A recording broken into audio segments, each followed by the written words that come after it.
When the internet began, bulletin board services, or BBS, became the first online communities of the so-called information superhighway. Using their phone lines, people logged in from all over America to talk about sports, games, movies, and on one BBS in particular, share their ghost stories. Over time, those communities all went dark, except for one lone server that continues to operate somewhere in an unknown part of Pennsylvania's Rust Belt. A relic of the 1990s, veiled in mystery, it is a digital archive of humanity's strangest encounters with the unknown, as told by the people who experienced them. My name is Brandon Schexnayder, and you are listening to Fear Daily. Subject: Big Top Spectacle. User: JJ77R0D. Posted March 3rd, 1999.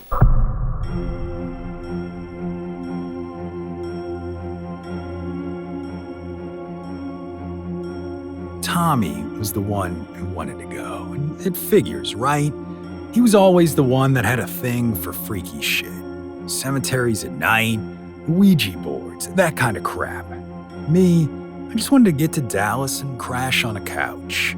But no, we had to stop at this piss-stained gas station outside of Little Rock where he comes bouncing out of the store grinning like he won the lottery, waving this neon flyer in my face. One night only, the Big Top Spectacle, no ticket required, don't miss the show, follow the lights. I told him it looked like a scam, and he said, "Come on, man, it's free. What's the worst that could happen?" That right there was the beginning of the end. We turned down some back road full of potholes and kudzu, and then we saw him. Columns of colored lights shooting straight into the sky in green and yellow like someone had carved holes in the clouds. Tommy whooped and floored it. I remember thinking it looked wrong, like the lights weren't shining up so much as pulling down. We parked in a field and ain't nobody else there, not a single car, just his beat-up Pontiac sitting alone in the grass, already soaking the tires. Ahead was a striped tunnel of canvas, red and yellow, swaying in the air that wasn't moving, and there was that music, carousel music, warped and dragging like an old cassette tape eating itself. It slid right into my skull. I told him we should go, but he just laughed. "What, you scared of clowns?" Inside, it looked like a carnival had sprouted from the dirt. Ferris wheel turning slow, popcorn stand steaming like someone just walked away, game stalls lined with balloons that didn't sway when you brushed past. The air shimmered at the edges like heat waves on asphalt, but the night was cool. That's when I saw the clown. Not a birthday clown, not the kind that honks a horn. He wore a black suit, white grease paint, and a bowler hat tilted low. His grin was painted too wide, curling up toward his temples, and his eyes were shiny and black like oil slicks. He tipped his hat to us and pointed toward the big top. Didn't say a damn word.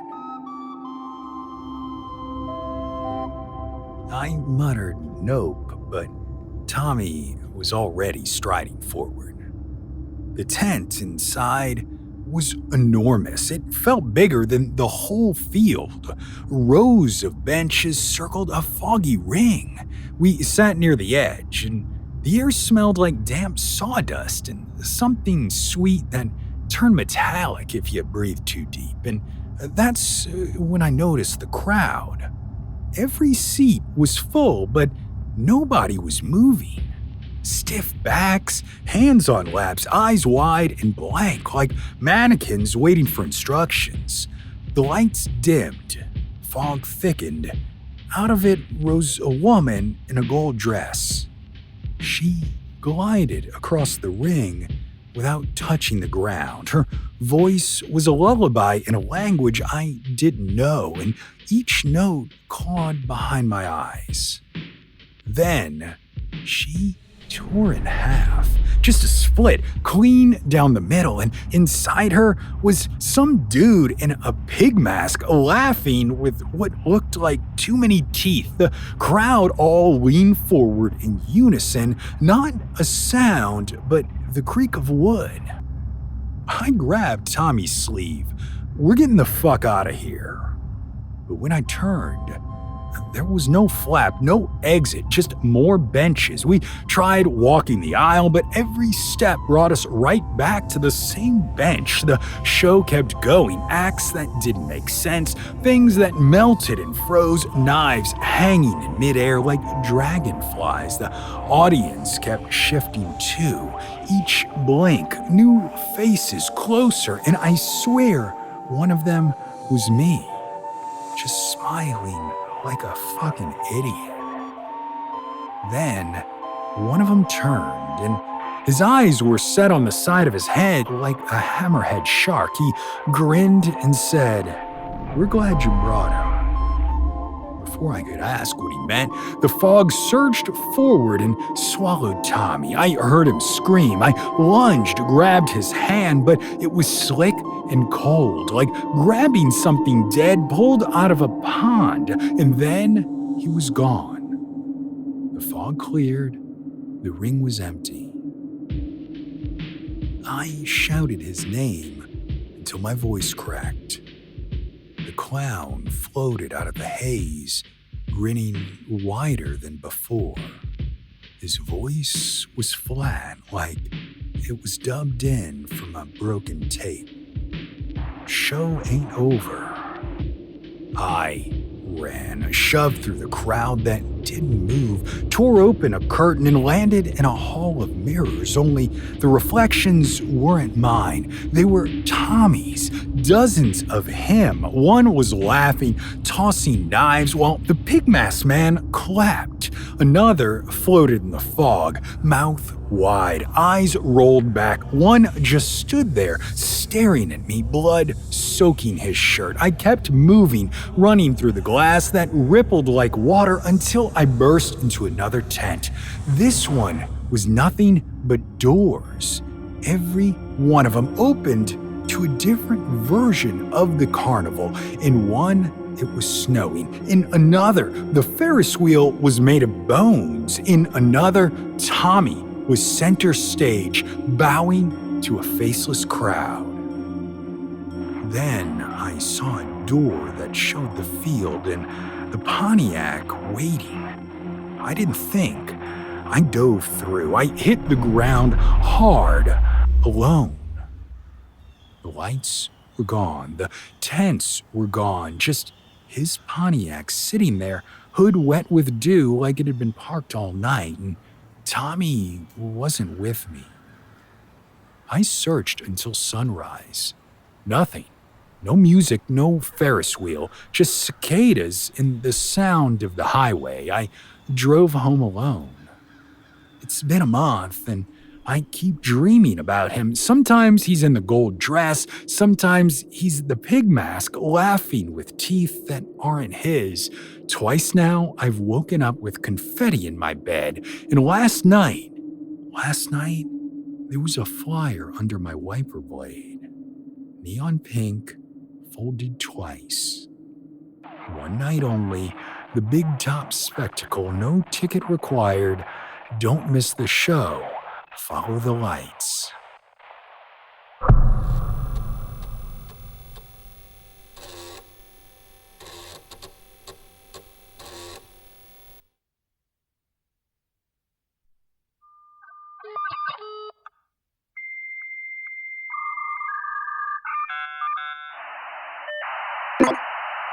Subject, Highway 51. User, Miss Mysis. Posted, October 11th, 2000. I always hated night driving, and my sister used to tease me about it. said I had the eyes of a 70-year-old and the nerves of a rabbit. Maybe she was right, but that night I didn't have much choice.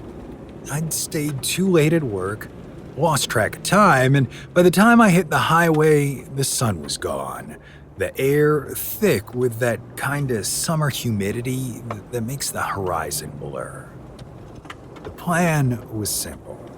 40 minutes north on 51, left at the Shell station, then straight home. But somewhere past the county line, I must have taken the wrong exit. One turn too early, one sign I didn't catch. Before I knew it, I was on some back road with no lights, no houses, just endless stretches of pine trees swallowing up the dark.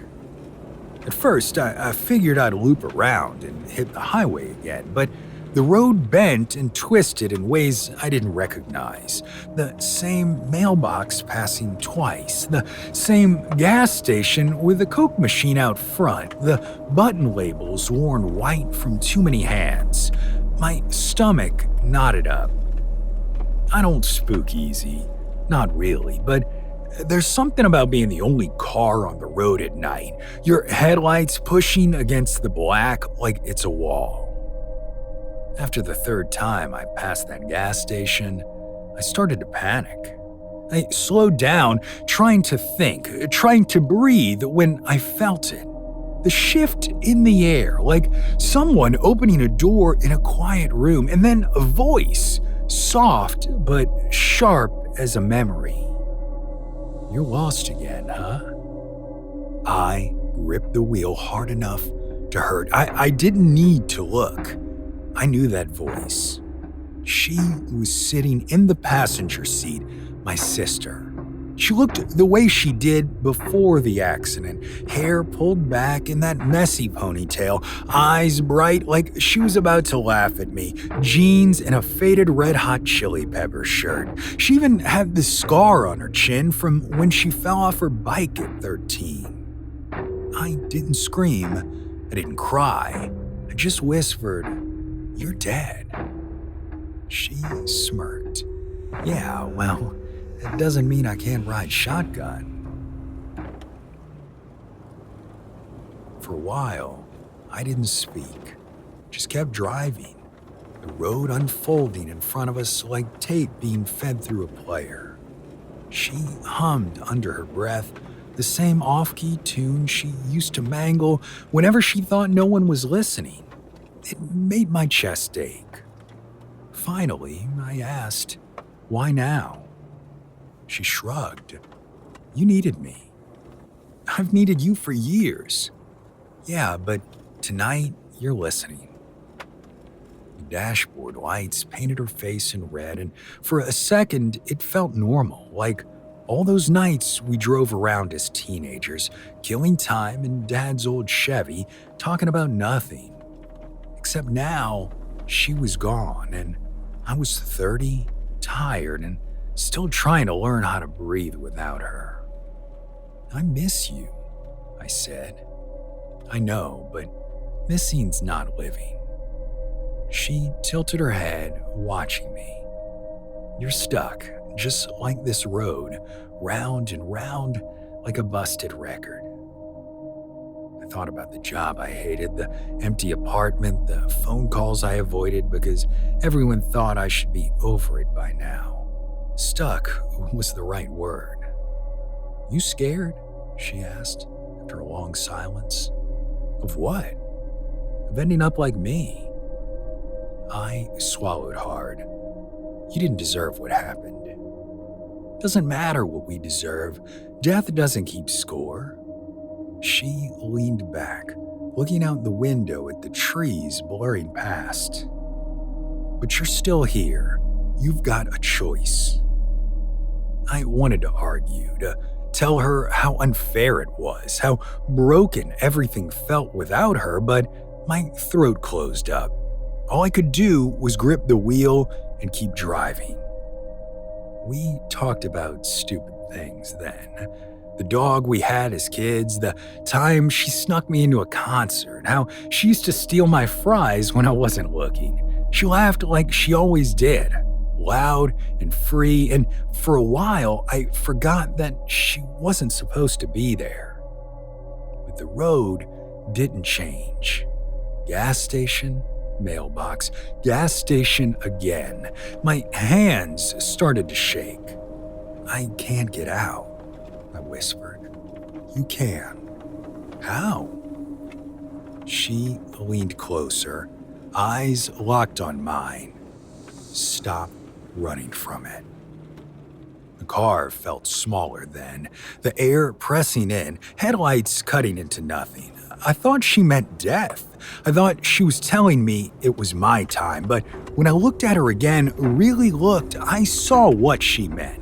I'd been running from her death for years, circling the same grief, the same pain, never letting myself feel it all the way. Just like this damn road, round and round like a busted record. Tears burned my eyes. I hadn't cried since the funeral, hadn't let myself, but now it broke out of me in ragged breaths, years of weight crashing down. I pulled the car to the side of the road and let it come, face in my hands, shaking. She didn't say anything, just rested her hand on my shoulder the way she used to when I screwed up as a kid and needed her to tell me it was okay. Warm, solid, real. When I finally looked up, the road ahead was different. No gas station, no mailbox, just a long stretch of highway leading straight into the horizon. I turned to her, ready to thank her, to beg her not to leave, but the seat was empty. The smell of her shampoo lingered in the air, faint and fleeting. The radio, dead for hours, crackled to life just long enough to play 3 notes of our favorite song before fading back to static. I sat there a while, breathing, listening to the night.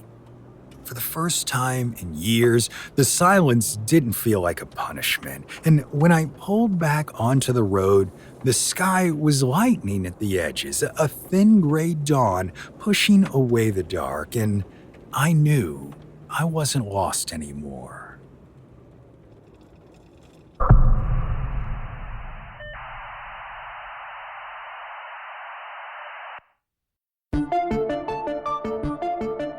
Fear Daily is an independent podcast hosted by Brandon Schexnayder and written by Brennan Storr, with Joanna Smith serving as the consulting editor, audio production by Rachel Boyd, and sound design by Southern Gothic Media. This podcast is a work of fiction. Names, characters, places, and incidents are either products of the author's imagination or are used fictitiously. Any resemblance to actual persons, living or dead, or to real events or locations, is entirely coincidental. Ad-free versions of Fear Daily are available now on your favorite podcast apps. For more information, visit feardaily.com. But move fast, before the server goes offline.